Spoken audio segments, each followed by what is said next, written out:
जम्मू काश्मीरच्या पहलगाममध्ये 22 एप्रिल रोजी झालेल्या भ्याड दहशतवादी हल्ल्याच्या तपासात मोठे खुलासे झालेत। दहशतवादी हल्ल्यापूर्वीच 7 दिवस आधीच म्हणजेच 15 एप्रिल पासून पहलगाममध्ये दाखल झाल्याचं एनआयच्या तपासात समोर आलंय।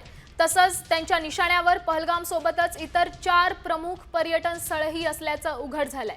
बैसरन व्हॅली, आरू व्हॅली, पहलगाममधील एज्युजमेंट पार्क आणि बेताब व्हॅली दहशतवाद्यांच्या निशाण्यावर होती। मात्र पहलगाम सोडून इतर ठिकाणी सुरक्षा कडक असल्यामुळे त्यांनी हल्ला केला नाही।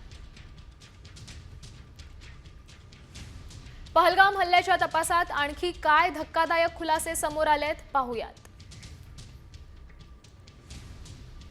हल्ल्याच्या 7 दिवस आधीच दहशतवादी पहलगाममध्ये पोहोचले होते। दहशतवाद्यांकडून 7 दिवसांपूर्वीपासून हल्ल्याची तयारी सुरू होती। एकाच वेळी 4 ठिकाणी हल्ल्याचा त्यांचा प्लॅन होता।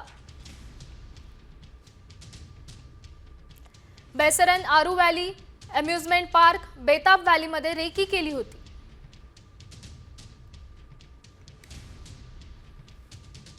दहशतवाद्यांनी सुरक्षा अधिक असल्यामुळे इतर 3ही ठिकाणी हल्ला टाळलाय।